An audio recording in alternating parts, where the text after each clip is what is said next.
All right. I should be live, and if I am, please let me know in the chat because basically I was having some technical difficulties and we couldn't get things started as quickly as we would usually like to, but I am glad you stuck around and I appreciate your patience. Thank you all so much for being here on another Monday night where we're going to discuss preparedness related news topics specifically surrounding the LA fire disaster, as well as how Ukraine is running out of time in many ways, and that entire situation might be amplifying here over the next week or so based on their current trajectory. So, 5x5s are already coming in from Harbor Prepper. We have MX Fight 705 says 5x5 as well, with Shadow Prepper coming in and verifying. So, thank you all so much for your patience. Of course, Midway USA makes live streams like this possible. They're the biggest supporter of the channel, and thanks to them, I can do this on a weekly basis, give you good information, and a great place to go get better prepared when it comes to gear and equipment, and even survival food as well. So big thanks to Midway USA. And of course, I always want to thank all of you for all of your support because it is greatly appreciated. Of course, if you're here on Replay Crew, you guys are amazing. You're the GOATs. So make sure you check in the comments below so that way I see that you came back and checked out the information afterward, which is always very motivating for me. And of course, if you're new here, make sure you like, subscribe, and do all the stuff because that really helps get this message out. So, Cold Reality, good to see you. Glad you're here. Now, we do have some things to talk about, and this LA fire disaster is a big topic that we should pay attention to based on the fact that it's completely relevant to preparedness. Natural disasters are, of course, one of the biggest reasons why we prepare. They're out of our control. They're out of the control of most people when it comes to governments and everything else. But, sometimes they might be, on purpose, but that's a different story. So let's talk about what's happening there right now, just to kind of get some ideas first, so that way we can be on the same page. And then, of course, we can discuss some of the questions that we should be asking about this current situation, okay? Because there are some things that you should be asking and at least putting into your data bank for further preparedness, all right? Now, let's get going with the first part of the story where I want to just touch base on the basic idea as to what's going on there right now, because it is important to kind of stay on top of that to understand what people are going through. So strong winds to return as 3 major LA County fires burned 38,600 acres. So far we're right at around 40,000 acres burned. There's 3 fires currently burning separately, and the winds are very strong, and they're expecting them to stay strong all the way through Wednesday. So there's definitely a potential for these fires to spread and for things to possibly ignite in other areas, okay? Here's what you need to know. This is why I like this. It's just a quick overview so we can kind of get into the meat of the discussion. The Palisades Fire, Eaton Fire, and Hearst Fire have burned a combined 38,600 acres in Los Angeles County. A red flag warning will be in effect Monday night through Wednesday due to a combination of strong winds and low humidity. Some areas will face an elevated PDS red flag warning, which stands for a particularly dangerous situation, okay? At least 24 people have died in the Eaton and Palisades fire, according to the latest update from the County of Los Angeles Medical Examiner. There are 23 people who have been reported missing, according to officials. Most Los Angeles Unified School District schools and offices were set to reopen on Monday. There's been an overwhelming outpouring of generosity for fire evacuees. Officials have offered tips for thousands of evacuees that are expected to return to their neighborhoods this week, as the Eaton and Palisades fire continue to threaten thousands of homes on multiple fronts. Here are the most recent updates on evacuation zones, okay? Now, there is a obvious amount of attention being paid here. There is a ton of property damage. People have lost their lives, and there's a lot of things that can be learned from this situation because it is such a major disaster, okay? In one of our most heavily populated cities, or at least in that area, as well as considering it's in California, there's things to learn there too about how things eventually start to crack or break when things are mismanaged for such a long period of time. And at least as somebody who used to live in California, that's my personal experience with the way that state is run. It's not run in an efficient way, and you can't expect things to be taken care of efficiently in a state like California. So that's a quick update to kind of give everybody just a quick rundown as to what's going on there. Let's see here. We have Kevin Ramsey, thank you for being here. Thank you for modding tonight. And then we have Just Nana says, and now the firebugs are primed and ready for the next winds because they just can't control themselves. And there might be some truth to that. We're going to talk about the possibilities surrounding arson and other things of that nature as well tonight, okay? But really fast, I wanted to kind of just show everybody a map as to where these fires are actually located so everyone can kind of build some frame of reference as to what's going on there, because it's the Los Angeles fire disaster, but then it's not like it's in the middle of downtown Los Angeles, right? So this is something I think everybody needs to kind of consider, just to be aware of like what it is you're, I guess, mentally picturing when it comes to trying to consider what's happening there, all right? So we have the Palisades fire is here over next to Santa Monica, and then we have the Eaton fire is over here northeast of Glendale, and then we have the Hearst fire up here in the north, okay? So you can see here, the Eaton fire, it's still a very large fire, but I'm just letting you know like where it is, and of course, it tells us a little bit of information as we go through this. The Palisades fire is over here, the one that's actually hugging the coast, and then we have that Hearst fire up north. So I just wanted to share that to kind of give everybody that frame of reference to understand where the actual geolocation of this event is, so that way for anybody who might have considered this to be like in the middle of LA, like downtown Los Angeles, it's not exactly the case, but it is definitely in a very heavily populated area. It's definitely affecting the people of Los Angeles due to evacuation orders, due to all types of crime that's been breaking out, especially looting, and it's also affecting air quality and everything else that goes along with having these major natural disasters regarding wildfires. So wanted to make sure you had at least a visual as to where this is happening. Now, here's where we get into where the questions come into play. I have some questions here, right? Let's see here. The dude says, love that airborne screensaver. Me too. I like it as well. So here's the thing. I have questions personally, and so I assume other people within the community here have similar questions, and that's why we're going to talk about them tonight because, well, we have to start asking questions in a way and from a point of view of us not being in a normal period of time. And when I say that, what I mean is we are in a period of history right now where there's a lot of tumultuous events all kind of culminating into one, and we also have a lot of foreign adversaries who we've made very angry over the last, well, very long time, but at minimum couple of years, things have been really rough, and we're going on 3 years now since the beginning of the Ukraine war. So a lot of things have happened since, and we do not have a lot of friends around the world who are willing to do bad things to us. So there's reasons we have to ask these questions aren't just because, there's crazy people out there, but because is there any level of coordination or strategy here that might be beneficial to foreign adversaries? And then when you start to ask those questions, you can start to at least make some speculations that could give you some ideas about what could be happening, right? Because it might not be the case in this certain event, but it does show you what's definitely possible in the future. I'm going to give you some examples of how some of this could go moving forward, okay? So first off, let's talk about whether or not arsonists are responsible for the Los Angeles wildfires. People are asking this question. I'm asking this question. I think it's a reasonable thing to be concerned about, okay? The key to identifying the cause of the still raging Palisades fire lies on a brush-covered hilltop where the blaze broke out just after 10:30 a.m. on Tuesday. Now, this is from January 11th, a couple days ago, from NBC, okay? Fire investigators are still working to determine what sparked the inferno, but experts say it's easy to rule out one common cause of wildfires, lightning. And that is true. Lightning starts a lot of wildfires, and they're saying that there's pretty much no way that happened in this situation, which means there's only a few other ways that this really happens, right? Especially when we're talking about multiple fires in different locations. The region was free of stormy weather this week. The area near the Temescal Ridge Trail also appears to be free of power lines or transformers, which rules out another potential cause. That leaves the source of most wildfires, people. But was it a result of arson?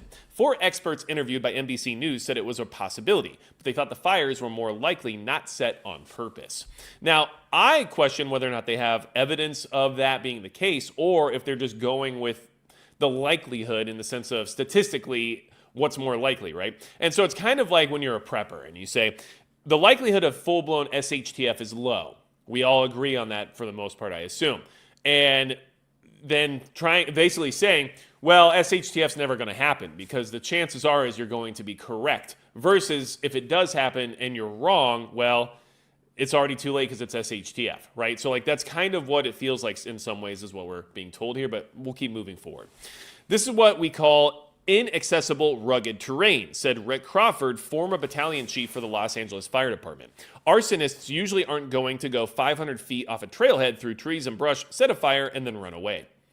Now, I have reason to believe that's not the case. And in fact, we have evidence from last year that a fire was set in just that type of environment, in just that sort of way, that did a lot more damage, at least acreage-wise, not necessarily property-wise, and it didn't take the lives that this fire has taken, but it definitely had a much larger reach. And so there are some things we have to consider here because we're being told this, but interestingly enough, last year, one of the biggest fires in California was started by somebody doing just that, which we're going to talk about here in just a minute. But first, we have to get through the rest of this information.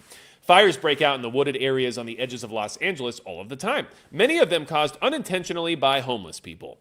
The fires almost never grow into a destructive blaze due to the lack of high winds. The combination of ferocious winds and a parched landscape created ideal conditions for the fast-moving fires that have consumed large swaths of Los Angeles this week. And so when we had wildfires here in my town just recently, right, just a few months ago, the winds were really high. We're getting 80-mile-per-hour wind gusts, and of course it was very dry, and we have very open fields out here in North Dakota, so there wasn't anything to stop these fires. Trees actually do slow fires down because they're very wet, whereas what we have out here was not. It was just fields, right? And so things burned quickly, and we had 90,000 acres burn in like a single day. So things move fast, and that is true that winds definitely are a big part of the problem here. But it is interesting that they mention many of the fires are caused unintentionally by homeless people. And that's with the assumption that it's unintentional, based on whose opinion, right? Because how do you designate something as being intentional or unintentional after the fact? Of course, based on the word of the person who started it or just an assumption? I don't know, but that's something that you have to keep in mind. You don't need a gang of arsonists to go out there and be starting fires because nature is taking care of that for you, said Scott Fisher, retired federal law enforcement arson investigator. There are arsonists out here, he added, but are there a band of arsonists running around Los Angeles right now? Not likely. You see what I'm saying? There is no evidence that that's not happening. What they're saying is that the likelihood is low, so we're going to tell you that it's probably not what's happening, even though we have no evidence to say yes or no to that. And interestingly enough, they have arrested people for arson. And at the same time, we've had reports of other people catching homeless people trying to start more fires. We've had residents having to tackle people, carrying blowtorches or setting brush fires and all kinds of stuff going on. So I find this to be very interesting that the experts supposedly are taking the approach that this is the least likely situation rather than taking the approach of like, let's go with worst case scenario and hope for the best. Because in this situation, that's what I would personally be trying to do. Copycat arson is a known phenomenon, however. The experts said they wouldn't be surprised if one of the smaller fires that broke out after the Palisades blaze was intentionally set. So which one is it? Now it's a good possibility that the other fires are arson and the first one wasn't. So there's a lot of contradictory information in here. When you get a large fire event like this being experienced in Los Angeles, you sometimes trigger people to go out and light a fire, said Terry Taylor, a retired wildland fire investigator who now works as an instructor. It's a copycat thing. It happens from time to time. Now, I trust the wildland firefighters' opinion much more than the city firefighters. Why? Well, first off, these are wildfires, but at the same time, I've known guys who work directly for CAL FIRE and some very good people that I trust, and I don't think they're going to BS with anybody when it comes to what's causing these fires because all they cared about, at least from my experience, was putting out those fires, saving people's lives and saving property and trying their best to basically not let people lose everything. So when it comes to the wildland firefighters, like I trust their opinion much more than those city firefighters because it's a whole different animal. They are not the same by any means. It's a completely different type of firefighting unit, okay? Now, Taylor and the other experts said it's unlikely those answers will come anytime soon, as determining arson tends to require a lengthy investigation. Right, which is why I find it interesting that the previous experts are all very adamant about the fact that it's like the least likely thing. Definitely, most likely not happening. Although there wasn't any lightning and there wasn't any power, lines or transformers or anything nearby. But it probably wasn't arson. It was just a homeless person who accidentally did it. Right. So that's interesting because, well, one of the questions that I have now, and this is a question like specifically like a question I have, not necessarily an answer that I have for a question. The question I have is if I wanted to create a extreme amount of chaos, damage, and hurt the stability of one of the most wealthy regions of the country, what would I do as a foreign adversary? Well, I think we all know what's very effective, right? Obviously, things that are considered to be natural disasters, especially when you don't have any liability for the damage thereafter. And if it's already a known issue that homeless people unintentionally start fires on a regular basis, which we're being told right here by some of these firefighters, then how hard would it be to, I don't know, somebody who wants to create this level of chaos to go out and recruit homeless people for however much money you want to put out there to just start a fire? And guess what? What happens? They do an investigation. They find out a homeless guy started a fire, and that's already what they assumed was going to happen. And how much further is that investigation going to go? But are they going to care about the fact that the homeless guy got paid $500, right? And is $500 even enough money for someone to assume something nefarious is happening? But could you convince a homeless person in LA to do something like start a small fire for $500? Probably. So there's a lot of things here that could be occurring that we just aren't going to find out. And even if that's what happened, that exact thing, we'll never know because there won't be a paper trail for somebody to find. And that's exactly what a foreign adversary would want when it comes to doing some of these types of things. So I just want to throw that out there. I'm not saying this is the most likely situation. I'm saying it's a question I have, and it's a speculation that I think is worth at least considering based on our current environment of making enemies all around the world over the last few years, at least in an escalatory manner compared to what it was like before them. So they are going to start talking about the Eaton fire here as well. And now here's what I want to touch base on. First off, yes, there is evidence that some of these fires might have been started by the electric company, which, by the way, that's also something that's happened many times in the past. And in fact, back where I used to live in California, up in the mountains, PG&E was blamed for starting a lot of the wildfires up there because of lack of maintenance of their equipment and allowing unsafe conditions to exist. And then they started doing rolling blackouts where they would shut off power for a week or two at a time in certain areas in order to avoid high winds creating more fire conditions and everything else. So yes, I think there is historical precedent here to assume that that could be the case as well. And that's exactly what we're being told about the Eaton fire. So we're going to talk about that really quick just because I want to show that that is something that's being blamed right this second via lawsuits. But I also want to talk about this situation really quick before we move off of this, just so you can put it in your brain and remember it for a conversation we're going to have right after the Eaton fire situation. One more time, just to kind of throw this out there. This is what we call inaccessible rugged terrain. Arsonists usually aren't going to go 500 feet off a trailhead through trees and brush, set a fire, and then run away. I am going to directly combat that argument with direct evidence of that exact thing happening last year in California that started a massive wildfire.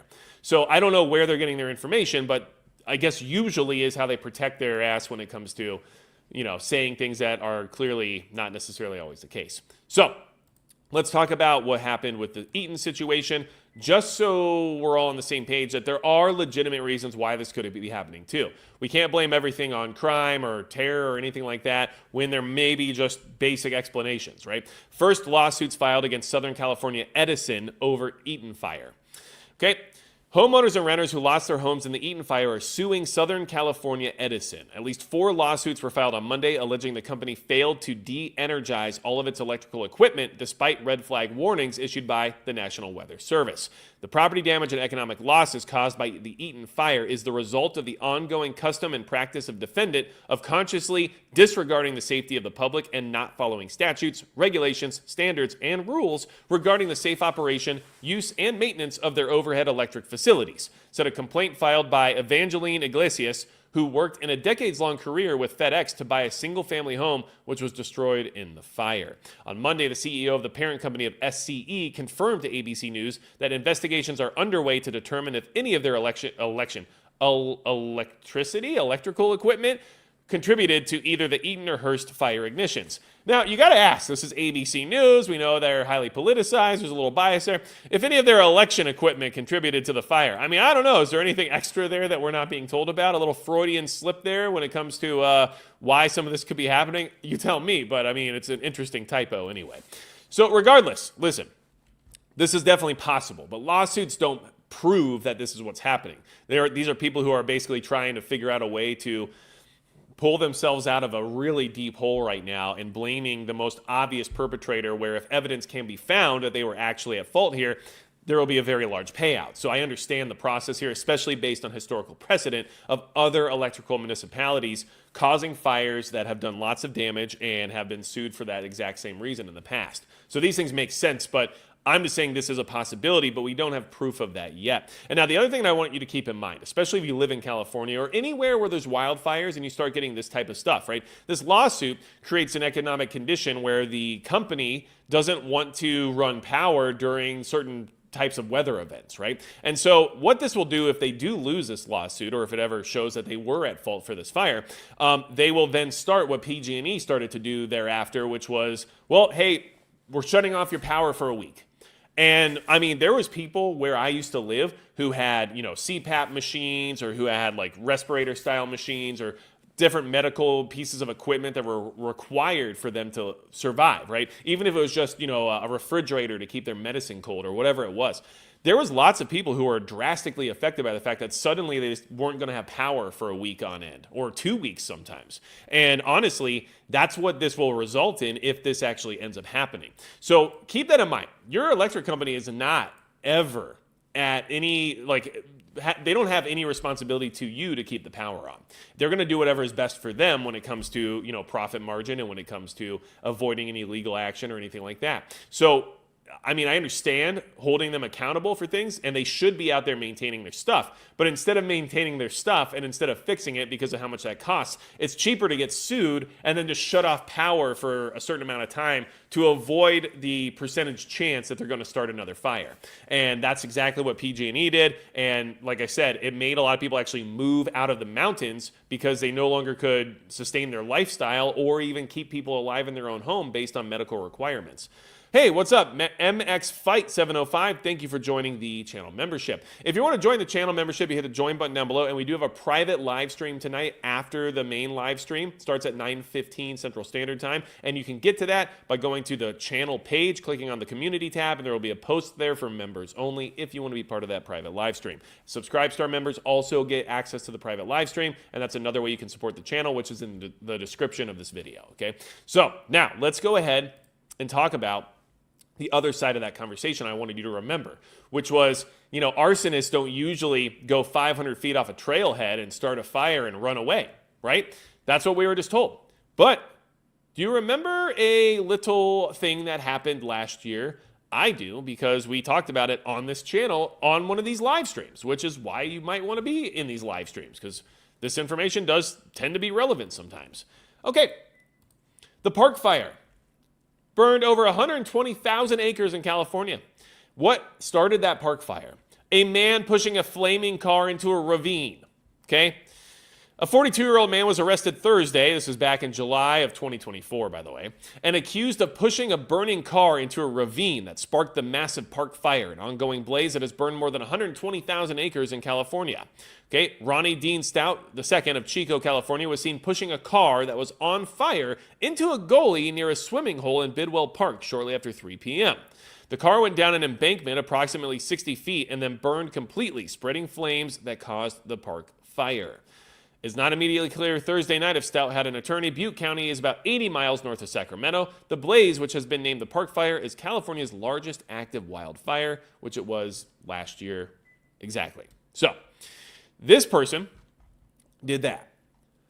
I'm not saying that this happened. I'm saying that these things can happen and are extremely effective in starting these massive wildfires. And arsonists know that. And foreign adversaries know that. And people who want to create chaos and destabilization know that. And so we might not see the fire be the initial catalyst, but then I think some of the information regarding copycat arsonists is valid and something that should definitely be paid attention, because we have seen video evidence at this point in time of homeless people trying to start more fires, like physically doing it, lighting stuff on fire, and only being stopped because nearby citizens were willing to step up and say, no, you're not right here, you're not going to do that. So this is a real thing, and it's not hard to assume that if somebody was trying to make a coordinated, let's just say, devastating chaos escalation in a certain area, of course they would, pay attention to environmental conditions. They would pay attention to whether or not it was the right time to make a move, whether or not it was the right time to get maximum damage. And to act like these people don't have access to basic forms of data like a weather almanac to know when is the right time to do this type of stuff would be naive, right? So these are all just considerations that we need to make. Now, as for the arson thing, like I said, they don't think it was likely started by arson, but they have arrested arsonists since the fire began. So I find that also to be very interesting. Let's see here. Heige Homestead says bridge in Cincinnati burned down. That's interesting. I wasn't aware of that, but thanks for letting us know. Maybe people can check that out and take a look at that too to see if there's anything nefarious occurring there. So let's talk about how, even though arson is not likely to have started the fire, there are arsonists being arrested.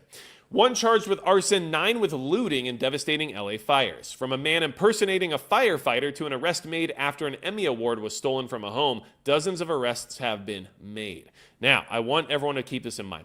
Anytime there's a major natural disaster, looting will occur, and looting is very dangerous. People don't loot unarmed generally. A lot of these people that are organized and have intent to loot understand that what they're doing is inherently dangerous. Now, some of them might be unarmed because they know if they get caught, it's better for them legally to not be armed, right? So there is like a level of strategy there for those who aren't necessarily in it to take everything no matter what. But there are some out there who do this in a criminal way where they show up armed and ready, and they aren't afraid to fight back if they find themselves in a bad situation based on a homeowner being somewhere they didn't expect. So looting is always part of the equation. It's why self-defense and ways to protect yourself during a disaster are so important. Looting will occur after a wildfire, after a hurricane, after an earthquake, after a collapse of society, right? Like, it doesn't matter what the emergency is, looting basically comes in tandem. So always be prepared for that, and understand that just because you live rural doesn't mean you're safe,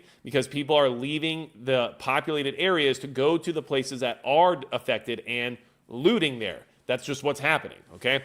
So let's talk about it. Los Angeles District Attorney Nathan Hochman announced that 10 people have been charged with crimes related to the wildfires and are still tearing through the county, and many more will likely be charged. From arson in Azusa, sorry, I'm struggling with this one apparently, to a person accused of stealing an Emmy Award trophy from a home in Altadena, law enforcement officials are continuing their crackdown on crimes, targeting wildfire victims as strictly enforced curfews remain in place for 2 of the largest fires burning. The question is not if, but when you will be caught if you engage in these crimes, Hochman said. Do not commit any of these crimes in which people are trying to profit from the tragedy of the people who have suffered from these various fires. Jose Carranza Escobar was charged with arson, while 9 others were charged with looting homes that were either burned or evacuated in the path of the deadly Palisades and Eaton fires. The newly elected district attorney shared at a news conference on Monday afternoon. According to LA County Supervisor Hilda Solis, another arson was reported in Irwindale. The status of that case was not shared. So we already have 2 arsons being investigated right now, as well as 1 arrest. So to say that it's likely not arson while arsonists are being arrested throughout this process is interesting. Hochman's office did not immediately respond to Patch to confirm the names of the 9 arrested and charged with taking things from fire-impacted homes. Carranza Escobar, who was apprehended in Azusa, was not arrested in connection with either of the biggest fires, Hochman confirmed. Officers dispatched to Azusa just before noon on Friday in response to a reported brush fire found Jose Carranza Escobar standing next to the flames. The Azusa Police Department reported. Officers quickly detained Carranza Escobar, and firefighters dispatched to the scene quickly knocked down the blaze. Carranza Escobar has been charged with 3 different arson charges and could face up to 9 years in state prison, Hochman said. He was set for arraignment on Monday. Now, my understanding of this is that he was homeless, but previously a resident of Azusa. So, and if I'm saying these names wrong, I'm doing the best I can, and you just have to bear with me, okay? Hochman, Azusa, I'm not sure. A handful of people who are arrested on suspicion of looting may face life in prison, Hochman said, as some of the suspects could be third-strike offenders if proven guilty. Great, because honestly, they're forfeiting their life already by looting, in my opinion. Once you begin that process, if you're coming to my home during an emergency to try to take from me, your life is forfeit. So I think the same thing should apply to them if they get arrested thereafter, because you know what? You were willing to give it up then, you're willing to give it up now. And if the worst kind of people loot. So I don't care who you are or what you do. If you're looting, you gave up your life in one way or the other, and I'm fine with it. Another suspect was arrested after he was accused of accompanying looters who stole more than $200,000, running a red light and crashing into a vehicle, possibly while fleeing an area. The person in the vehicle that was struck suffered a concussion, Hochman said, adding that the suspect has been charged with 1 count of felony hit and run causing great bodily injury and may also face life in prison as a potential third strike case. So, this is what's happening. Looting and more arson. Emergencies become this exponential spiral of collapse. And especially in these super highly populated areas where there's a huge disparity between wealthy and poverty, you're going to have people who feel entitled to take what they will from the people who have what they want, right? I mean, that's just the way it works, unfortunately. Not the way it should work, but definitely the way it does work. And obviously the arson is either because of mental health, or it's because of copycat, or it's because of some level of coordination. Who knows? But like I said, even if it was, we probably never ever find out. And that's the hardest part about these situations. And the reason I'm so, I guess we'll just say, caught up on that concept is because it's very blatantly obvious, at least this time, in my opinion, in a public way, that we're in a situation involving fifth generation warfare with foreign adversaries, including Iran, Russia, China, and some of these other countries. And this would be the epitome of a fifth generation warfare move.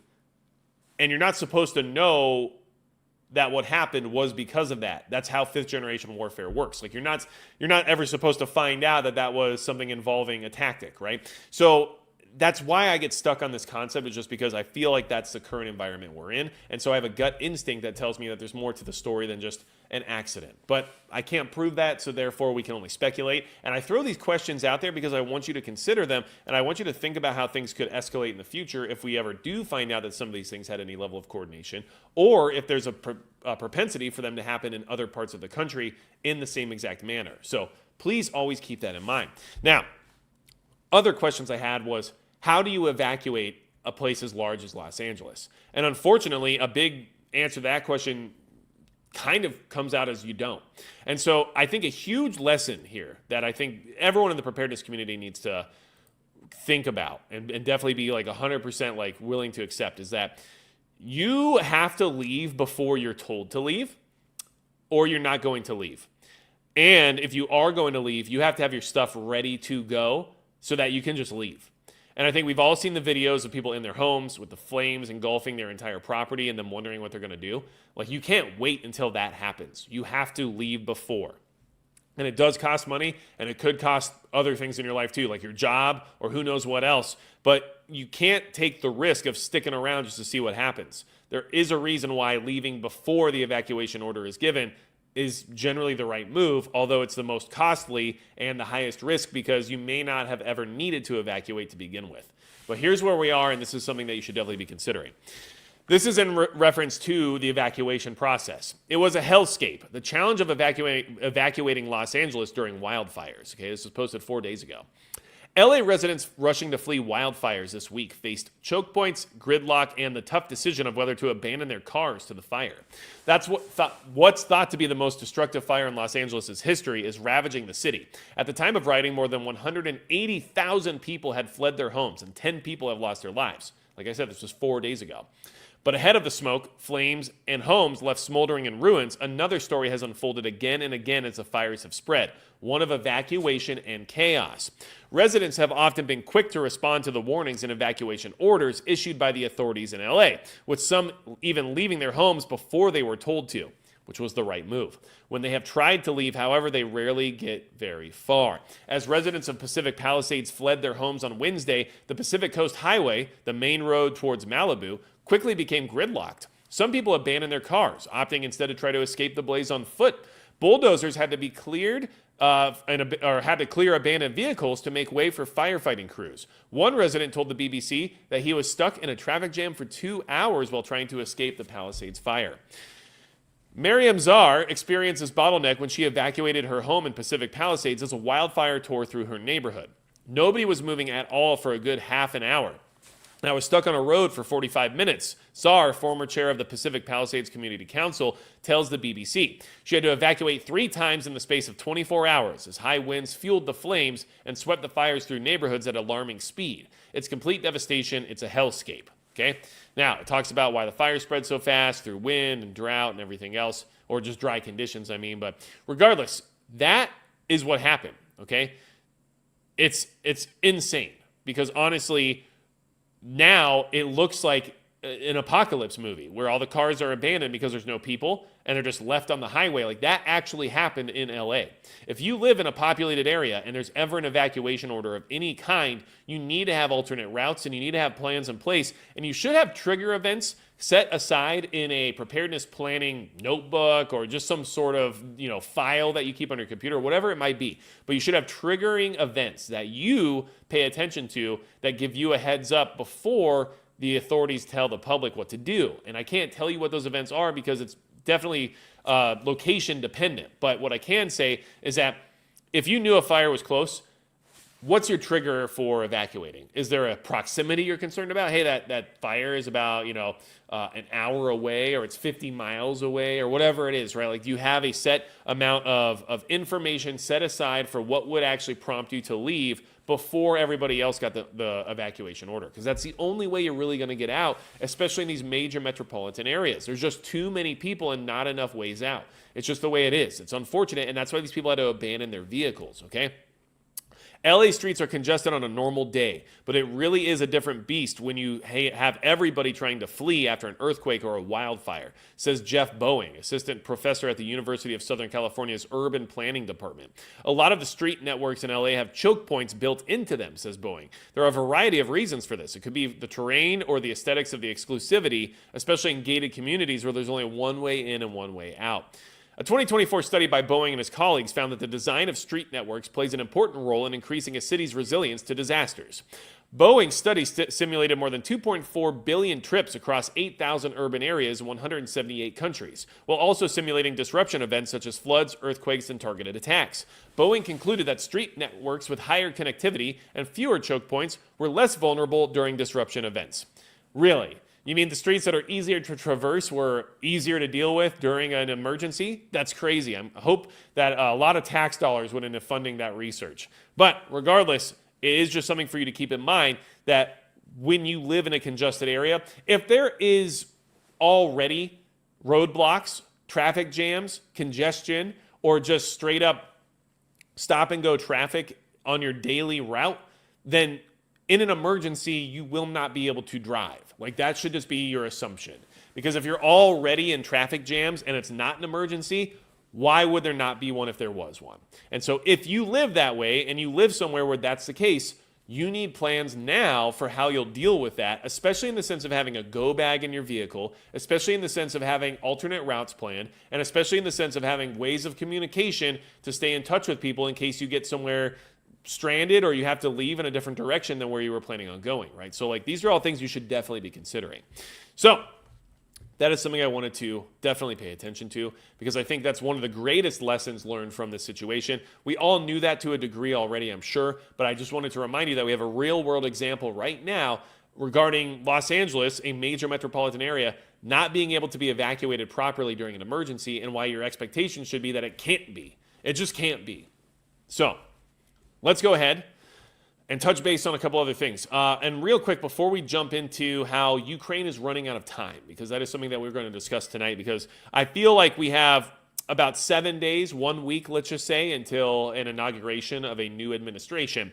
And during that time, who knows what desperate moves might be made in order to strengthen a position of negotiation. But what I will say is that there's a little update here from the New Orleans attack that occurred on New Year's Day that I wanted to share with everybody. And it's something I want you to keep in mind, because it's a reminder of the fact that the authorities are not always competent. The authorities don't always have your best interest at heart. And even though they use your taxpayer dollars to buy equipment and specialty gear in order to deal with these types of situations, they don't always use them or deploy them because, it's just hard to do. And so this is a consideration you should definitely be making right now, just regarding putting your safety into the hands of others, because it's just not a good idea in general. New Orleans attack would have had completely different outcome if steel barriers had been used, inventor says, okay? Now listen to this. Oh, great. Now I have to register for this to read. I'm not going to do that, okay? I'll do that later. They're not going to get me this time. All right, listen to this. The deadly New Year's Day truck attack in New Orleans would have had a completely different outcome if city officials had put out 700-pound barriers that they bought years earlier and have a track record of preventing intentional vehicle rammings, the blockade's inventor has told The Guardian. So it's one thing to say, hey, if they had these things that they should buy and own before, being able to deploy them, that would be a good idea. It's another thing to say, if they use the things they already own. And that's why I wanted to share this with you, just as a reminder of how this all works, because they had the proper tools. They just didn't use them. But the city did not have a full slate of accessories to help move and deploy those steel archer barriers quickly in the way they were designed to be. And how authorities elsewhere have managed to do it, Peter Whitford, the chief executive officer of the Meridian Rapid Defense Group, said in an interview. What does that mean? They didn't have bobcats or skid steers around to be able to move these things that are pretty heavy? Like what could that really mean? We're talking about New Orleans here. We're not talking about some tiny town that doesn't have a huge infrastructure. And want to know something interesting? I live in a tiny town, and my police department has like 7 police officers. And guess what? They could easily get a hold of a bulldozer, of a skid steer, of an excavator, pretty much anything they could ask for. So I'm not really sure how this equates, but I guess that's probably the reason they might have given for why they didn't do it. Though the archers had stopped a relatively similar ramming attack in California exactly a year earlier, in New Orleans, officials came to regard them as too cumbersome to put out and pick back up, according to prior reporting from The Guardian. New Orleans emergency preparedness officials therefore stored them away, and they were one of 3 types of barriers meant to stop motorists from purposely targeting crowds that were missing in action on the 1st of January when an Islamic State terror group sympathizer fatally struck 14 people while injuring about 35 others on the city's famous Bourbon Street. Okay, so listen, I just wanted to bring this up because they have the barriers that they needed. They had the potential to stop that attack from being as devastating as it was. And they just basically said they were too hard to get and too hard to put away. And I mean, to me, that's the same as like someone who lives in squalor.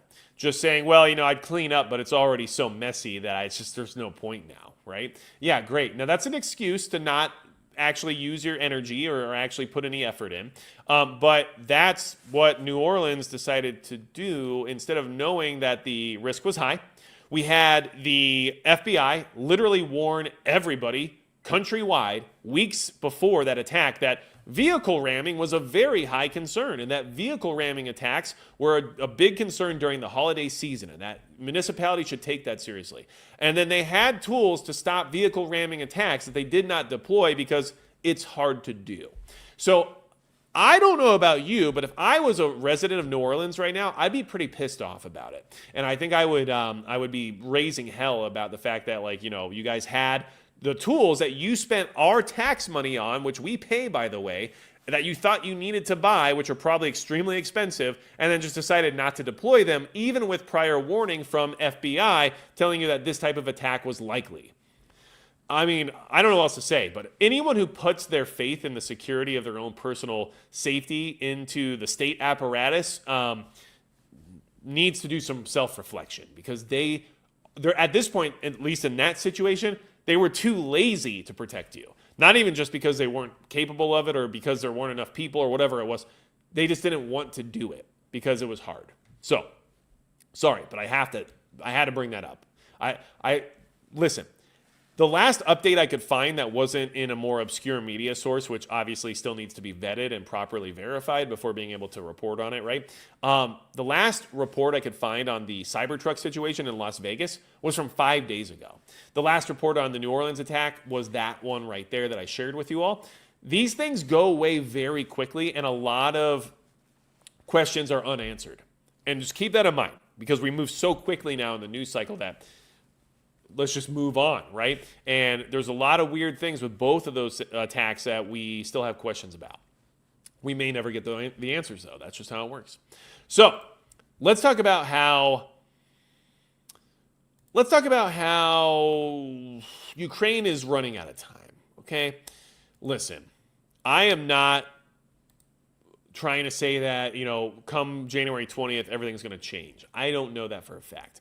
But I do think that they're concerned about it, and I think that even Russia is concerned about it. And I think that we should anticipate something happening within the next 7 days just because they're in a bad negotiating situation right now, and the only thing they have left to do is negotiate based on what they've been told by the incoming administration. So please keep that in mind. First off, we just had this occur, okay? Little Scully, Sciolism says, no accountability, no consequences. 100%. And that's just the way it's been for a long time now, and it's disgusting, and we're all sick of it. It's just, I'm sick of it, and I'm sure you're sick of it too. Attackams missiles reportedly strike Russian MLRS subcontractor, okay? So, and I believe MLRS is multi-launch rocket systems or something along those lines. So it was a Ukrainian subcontractor. or no, Ukrainian, a weapons subcontractor in Russia. Okay, Russian and Ukrainian sources report a missile and drone attack on the Bryansk chemical plant named after the 50th anniversary of the USSR in Bryansk, Russia. According to various sources, the attack involved the MGM-140 Army tactical missile system delivered by the U.S. So this is another example of U.S.-made long-range missiles being used in Russia by Ukraine, which obviously Biden gave them the green light just a few weeks ago, and they've been using them, and now we know that could have consequences, right? The first report of the attack came from the Astra Telegram channel, citing local residents. The Defense Forces launched a missile strike on the chemical plant in Bryansk, which produces explosives and ammunition, wrote a Ukrainian source. The Status 6 account posted a video on social media from the attack. The account also suggested that the Ukrainian armed forces used ATACMS, okay? Now, I think I can play this, but I can't play the sound because that's when things get weird, unfortunately, here on this platform during live streams. But you can actually see some of the explosions occurring and just kind of have an understanding that this is what was being shown and this is what was concerning people in the region while this was happening. So, long-range U.S.-made weapons being used inside of Russia once again. The last time this happened, it's happened more than just the last time, but we did have a response in recent history of this occurring and an Oreshnik missile being used thereafter, which is why I think a lot of people are concerned about this because, well, if Russia decides to do that, there's not much we can do about it. So, why is Ukraine running out of time? Well, first off, it kind of shows that they're getting desperate by launching those missile strikes using U.S.-made weapons into Russia right this second. But we also have NATO coming out and saying that Ukraine is not strong enough for peace talks right now, which is all they're being offered by the next administration, really. I mean, they are being offered additional aid, weapons, and all kinds of other stuff, which is weird, but we're also talking about when we get to the negotiating table. So I'm not exactly sure what route is going, in that direction, but this is what we're being told, okay? NATO chief says Ukraine not strong enough for peace talks. Ukraine is not currently in a strong enough position for peace talks with Russia, NATO chief Mark Rutte said Monday as U.S. President-elect Donald Trump gears to take power. At this moment, clearly Ukraine is not there because they cannot at this moment negotiate from a position of strength, Rutte told EU lawmakers. We have to do more to make sure by changing the trajectory of the conflict that they can get to that position of strength. Are they going to try to get to that position by next week? That's the question you should be asking. And is them using American-made long-range missiles in Russia a way of them negotiating from strength? Possibly, but in my opinion, it looks more like a way to escalate things into a more dangerous territory. So I'm not sure exactly what the strategy is there, but this is what's happening, okay? Now, moving on from here, because this is what NATO is saying, we also know that now NATO's also trying to remove the Oreshnik missile as a threat from the equation by trying to get international outcry to get to the point of banning the weapon system, saying it's too dangerous because it's not fair, right? And that's not how war works. And this also concerns me because it kind of shows that we are actually worried about these systems and the fact that we don't really have a countermeasure for them, okay? Claiming that Russia's Oreshnik is a next-generation weapon that far surpasses anything currently available in the West, a Russian military expert said the West wants the new intermediate-range ballistic missile, which reportedly has hypersonic speed exceeding Mach 10, gone. Colonel Oleg Ivanikov, a senior advisor at the Russian Academy of Rocket and Artillery Sciences, in an interview, pointed out that if used in a conflict, Oreshnik would constitute a much more powerful asymmetric countermeasure, stretching the limits of conventional military doctrine. Russia had been claiming that defense systems like Aegis Ballistic Missile Defense System, Aegis Ashore, THAAD, Patriot, or Iron Dome cannot counter Oreshnik, leading to concerns of asymmetric warfare. Ivanikov claimed that the Oreshnik missile is now a direct threat to the West and said the groundwork has been laid to accuse Russia of waging asymmetric warfare by deploying the Oreshnik missile system, which could be portrayed as violating international conventions and agreements. He further said the West may declare Oreshnik missile systems inhumane as a weapon. There have been reports that said the possibility of Russia deploying Oreshnik, meaning hazeltree, in warfare would force the West to rethink its military strategy as the missile is reported to have a range enough to reach targets across Europe.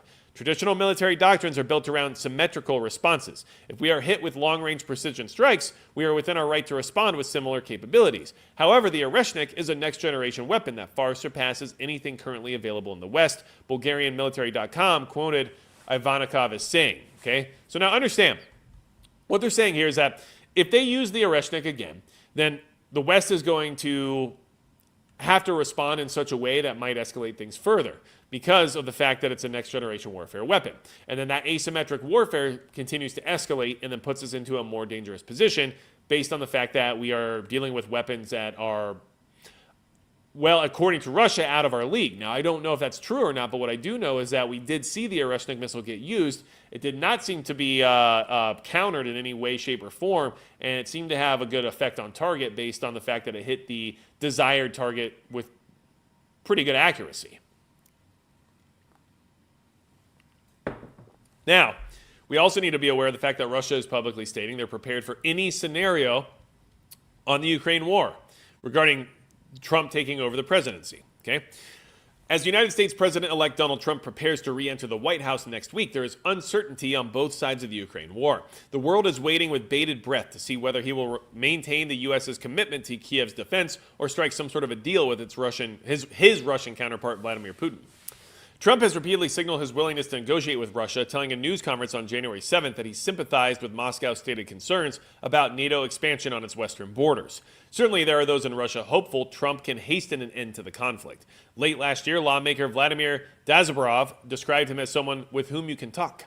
However, overall, the atmosphere in the Kremlin is more cautious, given Trump's track record during his previous presidency, during which extra sanctions were imposed on Russia and arms were sent to Ukraine. There's not the same euphoria as there was last time when Trump won, and the champagne glasses were raised. Tatiana Stanovaya, founder of the R-Politik consultancy firm, told Al Jazeera. Okay? Now, all I know is that anything can happen this week, and Ukraine's running out of time to have, Daddy Biden's bank account. And so who knows what they're going to try to push to kind of force Trump's hand moving forward. But if something major doesn't happen this week, then it's going to be hard for them to get Donald Trump to put full support behind them once again, especially as it being such an unpopular financial commitment from the conservative side, right? And that's not due to anybody's feelings about countries or borders or anything else. It's mostly because right now as a country, we are not in a financial position to be supporting foreign wars that aren't necessarily involving us directly. And that's just the truth. I don't know what else to say. $36 trillion in debt doesn't really allow us to be lending out money and military equipment and everything else to everybody around the world who just asks for it. So I understand the desire to help those in need and the desire to support Ukraine and from foreign invasion, but I also understand that financially we're in a tough spot, and America needs a lot of help first before we can start helping everybody else. And that's just how I see things right now. Now, that being said, Russia is also concerned about this whole Greenland situation. And that's another thing that might be kind of escalating the timeline. Russia warns the U.S. off Greenland, violating international laws. Okay, Russia has warned the United States against President-elect Donald Trump's plans to acquire Greenland, citing concerns over violations of international law and potentially instability in the Arctic region. Federation Council Chairwoman Valentina Matvienko said the Arctic should be a territory of peace and harmony, per reports from Russian news service Interfax.ru. She added Russia cannot rule out the possibility of violating international law in advancing to the Arctic. Okay? Recent comments by Trump have reignited cross-continental tensions regarding Greenland. Trump stated that the U.S. needs Greenland for national security purposes and refused to rule out the use of military or economic measures to acquire the autonomous Danish territory. European leaders are closely monitoring the situation. Now, here's the thing about the Greenland scenario. Greenland is a massive piece of land that is a barrier between us and Russia when it comes to the Arctic Circle. So it is a very strategic location for us to acquire regarding a military posture. So I understand the reasoning behind it, and I think that there's more to this than just trying to develop economically, future possibilities regarding additional territory. I think that from the current situation, based on the current environment and the global geopolitical spectrum that we're currently witnessing, the reason behind this Greenland thing has to do with war and military strategy more than it has to do with any of the other things being stated. Some of those things obviously being, resources, rare minerals and all types of other things that Greenland has. But I also think that this is a strategy that's being implemented for building us up before a world war. And that's just what it looks like to me. I think that if you can close off all your sides from the mainland by using, Alaska and Greenland, and then you have Canada to the north, you have a pretty good shield against Russia during any type of nuclear exchange or any other World War III type event. And I think that's exactly what the goal is there. And I think it's due to that more than any other reason. Now, Greenland says it's ready to work with the U.S. on defense. And this is from today, by the way, just so you're aware. Greenland wants to work more closely with the U.S. on defense and exploring its mining resources, its prime minister said on Monday. Mute Aged said his government was looking for ways to work with President-elect Donald Trump, who has in recent weeks shown renewed interest in taking control of the territory, without ruling out using military or economic force to do so. Also on Monday, Denmark's foreign minister said it was ready to work with Greenland to continue talks with Trump to ensure legitimate American interest in the Arctic. Greenland, a largely autonomous Danish territory, lies on the shortest route from North America to Europe, making it strategically important for the U.S. It's also home to a large American space facility and has some of the largest deposits of rare earth minerals, which are crucial in the manufacture of batteries and high-tech devices. Trump tried to buy Greenland during his first term in 2019 and has placed the issue back on his agenda and his second term approaches, calling it an absolute necessity for both American and international security. Prime Minister Aged previously said Greenland was not and would not be for sale, while emphasizing the importance of staying open to cooperation and trade with the whole world. Okay. On Monday, he told a press conference in Copenhagen that his government was ready to start dialogue with the incoming Trump administration. But he added that the use of the territory's land was Greenland's business. It is Greenland that will decide what agreement we should come to, which is interesting because a recent poll was showing that a majority of Greenlanders seem willing to actually join the United States, which I found to be very interesting. But then again, why wouldn't you want to, right? Second Amendment for everybody, baby. So, here's the thing. Greenland might be a thing. I mean, it seems more like a reality than I would have ever anticipated, to be honest with you. But I also think that the desire for it should concern you, not because of it being a land grab or being some sort of imperialistic concept, but because I think that the necessity of Greenland is in response to the potential and the high potential for global conflict, for near-peer adversary conflict with Russia and possibly China in the future.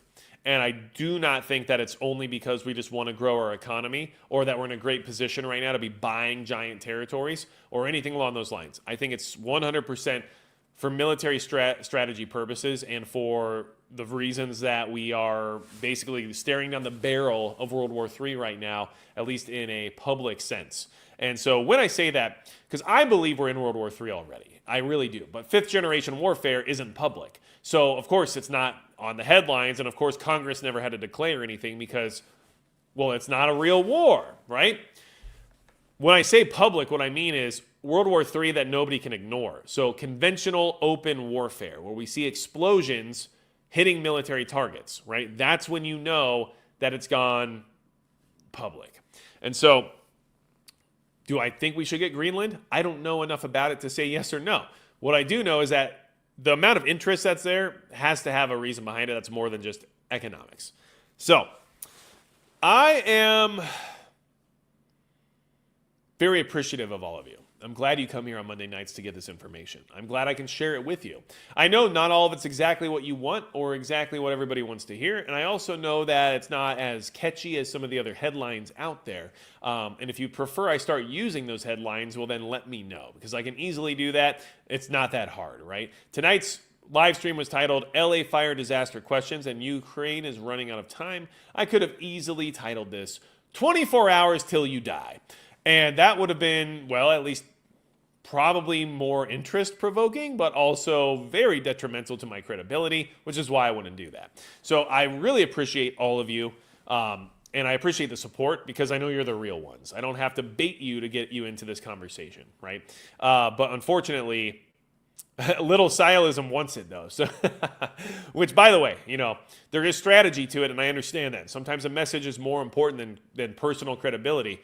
I get that too.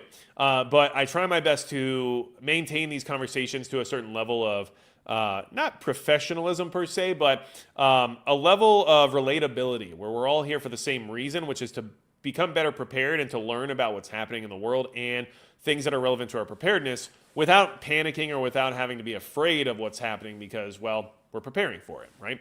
So, You guys are amazing. If you want to be part of the private live stream tonight, hit the join button down below, become a YouTube channel member, and it will be on the community tab on my channel page, and you can get access to that starting at 9:15 Central Standard Time, so about 12 minutes from now. And it also can be done through Subscribestar. If you want to support the channel directly, have direct access to me, and there are some new incentives coming that I just haven't worked out the logistics on yet, but they are coming, and I'm not going to announce them until I know I can provide them exactly the way I want to. That is in the works, and there should be some cool stuff that I can provide all my Subscribestar members with, which I'm very appreciative of, because I only do these private live streams as a thank you to the people who want to support the channel directly, and I don't hide any relevant information behind that paywall. These conversations are just BS talk. We hang out, we chat, it's casual, and I will be 100% honest with you, it generally devolves into gun talk because we all have a good time with that, and it's a good way to just talk about stuff for an hour and chill. So that's what happens, all right? Live stream Trump inauguration. I will be doing the live stream that night, and my hope is that I can do it from the point of view of everything went smoothly. And that's my goal. If it doesn't go smoothly, obviously I will be reporting on whatever didn't happen that we needed to happen. But I assume and I'm hoping that it goes smoothly. I think that we are in a good transition period, but I do know that there are disruptors who are specifically targeting the inauguration as a place to get their voices heard the most. So be aware of that. Law enforcement's aware of it. Secret Service is aware of it. FBI is aware of it. Everybody's aware of it. We just don't know what it's going to be. So please be aware of that. Stay alert and aware throughout this next week based on what can happen geopolitically around the world. And honestly, I just hope to see you guys again next week. Anything else you need from me, go to magicpepper.com. You can find all the stuff you need there, including discount codes, access to the Discord server, all kinds of stuff. It's there for you, magicpepper.com. And besides that, that's going to be it for Magic Prepper.